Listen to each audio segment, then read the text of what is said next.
August 17th, 1981, The Motion Lounge. Graham Avenue, Williamsburg, Brooklyn. It's a quiet afternoon, the kind where the neighborhood sounds like it always has.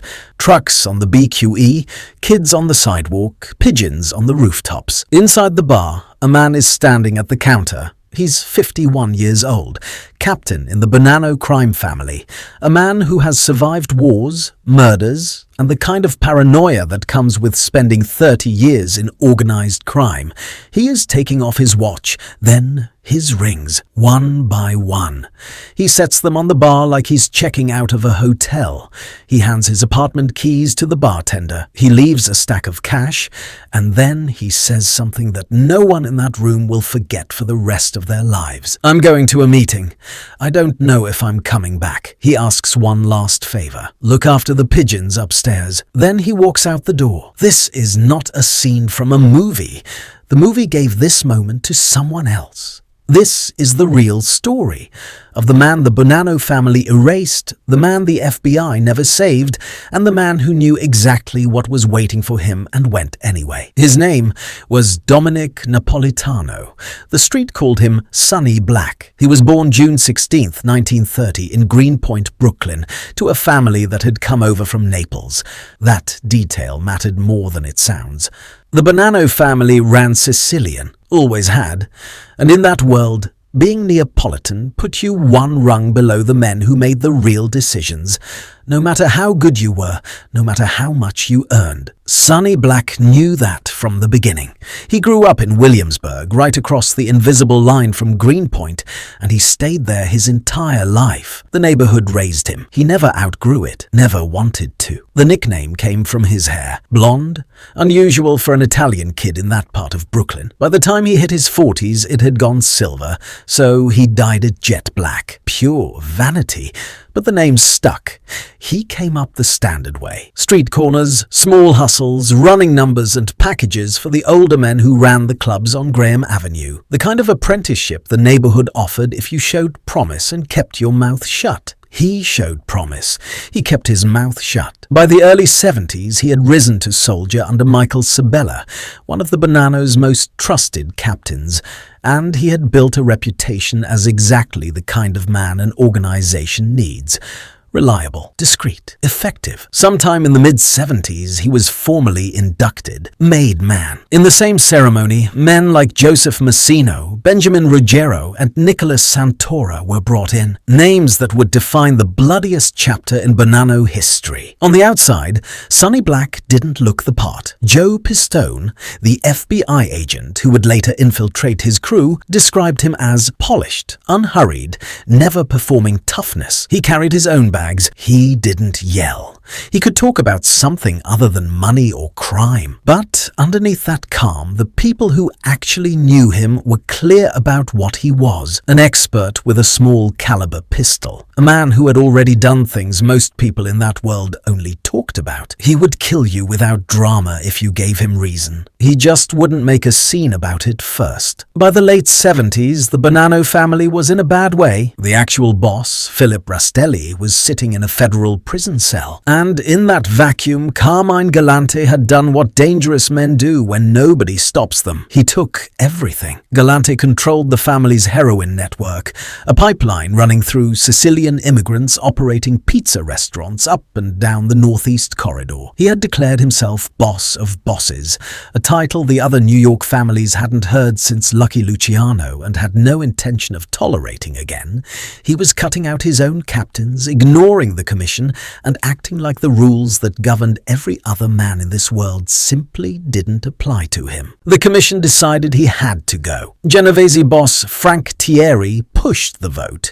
Even the retired Joseph Bonanno, living out his years in Arizona, is said to have given his blessing. Rastelli, from behind bars, designated two of his captains to handle it. Alphonse Indelicato, known as Sonny Red, and Dominic Napolitano, Sonny Black. The two men brokered an arrangement with Galante's own Sicilian bodyguards, Cesare Bonventre and Baldassare Amato. When the time came, they would step aside. July 12th, 1979. Joe and Mary's restaurant on Knickerbocker Avenue, Bushwick. Galante was on the back patio, eating lunch, cigar clamped between his teeth. 3 men in ski masks came through the restaurant.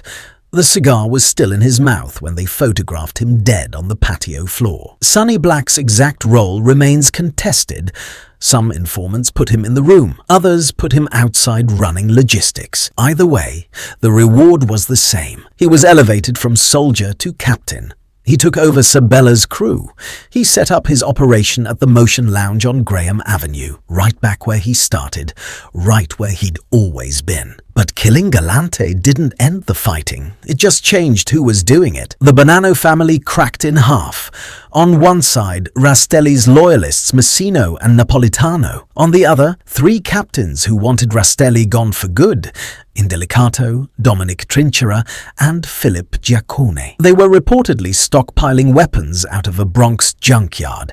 A full internal coup was being organized. Messino found out before they could move. With the blessing of Paul Castellano from the Gambinos and Carmine Persico from the Colombos, he was given the green light. May 5th. 1981. The 3 captains were called to a Brooklyn social club under the pretense of a peace meeting. 4 gunmen were already inside a storage closet when they arrived. Among them, Vito Rizzuto, who would later run the Montreal Mafia, and Salvatore Vitale, Massino's own brother-in-law. The signal was a hand through the hair. The closet opened. Trinchera, 350 pounds, charged directly into the gunfire. It took a shotgun blast to put him down. Giacone was shot, reaching for the back door. Indelicato was hit in the back, crawling toward the exit. Messino grabbed his leg, held him down, and that was the end of it. A 4th man, Frank Lino, got out by jumping backyard fences in the dark. The 3 bodies were loaded up and driven to a stretch of land in Howard Beach known as The Hole. A Gambino crew buried them. Indelicato's body turned up a few weeks later. Trinchera and Giacone stayed underground until 2004, when Messino himself, by then a cooperator, finally told agents where to dig. Sonny Black was outside the club that night. Backup, logistics, the man making sure no one left who wasn't supposed to. After that night, he and Messino were effectively running the entire Bonanno operation together, a 2-man panel while Rastelli served out his sentence. Messino handled the politics. Napolitano handled the street. The Motion Lounge became a full command center. Gambling, loan sharking, construction rackets, union connections, a Florida casino operation running under the protection of Tampa boss Santo Trafficante Jr. By any measure, Sonny Black was at the peak of what a man in his position could reach. He also, according to multiple later accounts, wanted more. Messino would eventually claim that Napolitano had been quietly positioning himself for sole control of the family, that the ambition had been growing for years. Whether that's accurate or a convenient revision of history told by a man trying to justify what he ordered, it becomes relevant later. In early 1977, a soldier named Anthony Mirror brought a man around, claimed he was a jewel thief from out of town, good earner, trustworthy. The man's name was Donnie Brasco. His real name was Joseph Pistone. He was an FBI agent who had been undercover for months, and he was about to spend 6 years inside the Bonanno family without ever being caught. Mira passed him to Benjamin Ruggiero, Lefty, a broke, loud, perpetually gambling soldier who saw in Brasco the earner he'd always wanted. Lefty vouched for him, brought him in, made him a Bonanno associate. Pistone even stood as best man at Ruggiero's wedding. When Napolitano was made captain after Galante, Pistone and Ruggiero fell into his crew. And Sonny Black, within months, had claimed the undercover agent as his own. The relationship became something that is genuinely difficult to categorize. Pistone slept on Napolitano's couch. They watched Saturday morning cartoons together, 2 grown men eating cereal in front of a television like there was nowhere else to be. They spent long stretches on the rooftop where Sonny Black kept his racing pigeons, pedigreed birds from European lines, capable of winning serious money in competition. Those birds were the one thing in his life that had nothing to do with any of it. He'd stand at the railing and look out over the Williamsburg skyline he'd spent his whole life under, and Pistone, taking notes in his head, recording everything in memory for his handlers, would watch him and wonder what he was actually thinking. Sonny Black began introducing Pistone as a friend of ours. In the language of that world, those words mean one specific thing. This man is a made member of the family. Using that phrase for someone who hadn't been formally inducted was a serious violation. Napolitano knew the rules. He said it anyway. And then he went further. He nominated Donnie Brasco for full membership in the Bonanno crime family. There was a crisis along the way. Mira came out of prison and accused Brasco of stealing $250,000 from a drug deal. It was fabricated, but in this world, a fabricated accusation can get you just as dead as a real one. Sonny Black ran interference. He pushed the allegation through 2 months of internal hearings, got it dismissed, and kept Pistone alive in the process. Then came the assignment that ended everything. Napolitano told Brasco to kill Bruno Indelicato, Sonny Red's son, to make his bones before induction. The FBI had to decide: let their agent commit murder to preserve the deepest penetration of organized crime in American history, or pull him out. They pulled him out. July 26, 1981, Operation Donnie Brasco was officially terminated. 2 days later, 3 FBI agents walked into the motion lounge, pulled Napolitano aside, and showed him a photograph of Joe Pistone standing with fellow federal agents. They told him who Brasco really was, and then they offered him a way out. "Come in. Cooperate. Save your life." He said no. Surveillance cameras caught him afterward on the rooftop, alone. The pigeons circling above him. The same railing, the same view, the same neighborhood, except now every conversation he'd ever had in that building was sitting in a filing cabinet at an FBI field office in Manhattan. His girlfriend Judy later passed on what he told her in those final weeks. No anger at Pistone, no bitterness. He said that Donnie was simply better at the game than any of them had been, that Pistone had never forced any of them to do a single thing they wouldn't have done on their own. What haunted him wasn't the deception. It was everything real that existed inside it. The mornings on the roof, the cartoons, the conversations. He didn't know what to do with any of that. Massino moved quickly. Salvatore Vitale later testified that Massino said he needed to give Napolitano a receipt for the Brasco situation.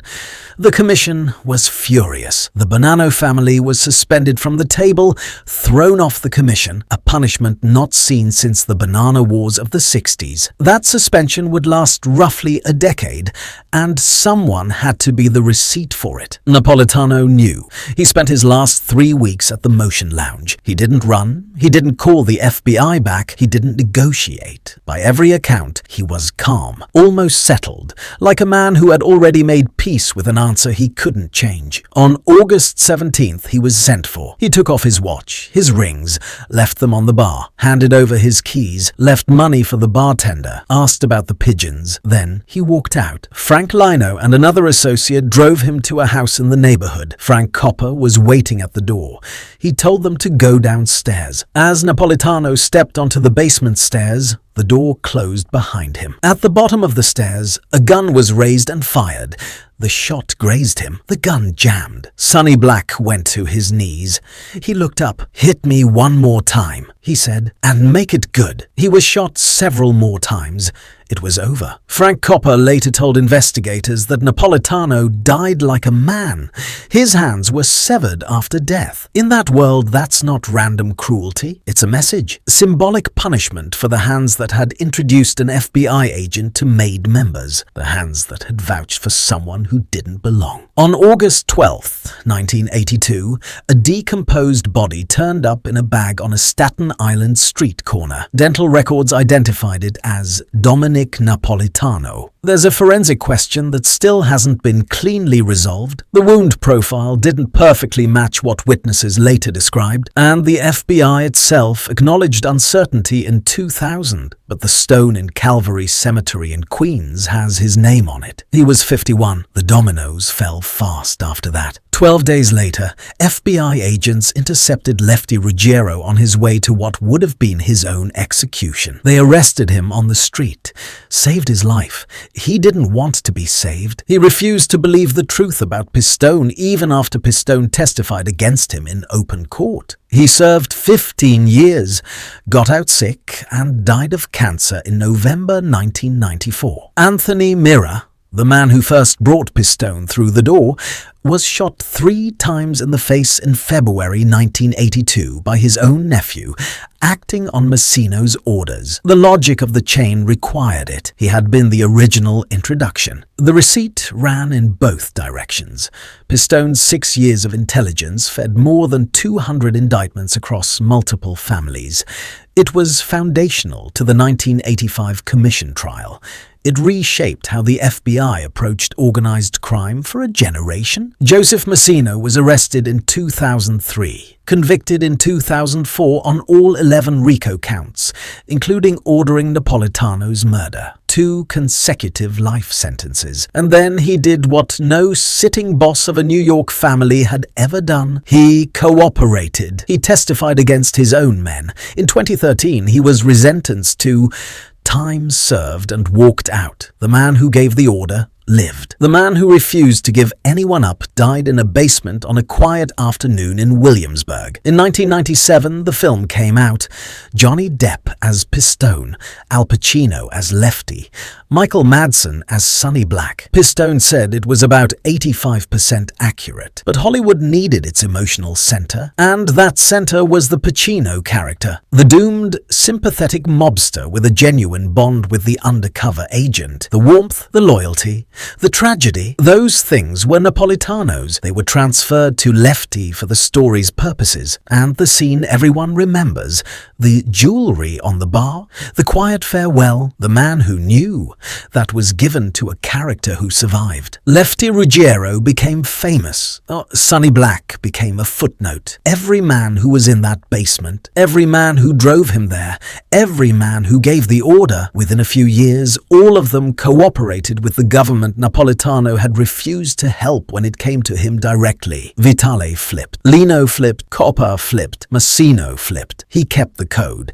They didn't. He understood what he was in. He said it himself, recorded without his knowledge by the man eating cereal on his couch. Every day is a struggle. Every day somebody is looking to dispose of you and take your position. He saw the machine clearly. He just never imagined the threat would be the guy watching cartoons with him on Saturday morning. The Motion Lounge on Graham Avenue doesn't exist anymore. The building is gone. The neighborhood has changed in the way Brooklyn neighborhoods change. Slowly, then all at once. The rooftop is gone.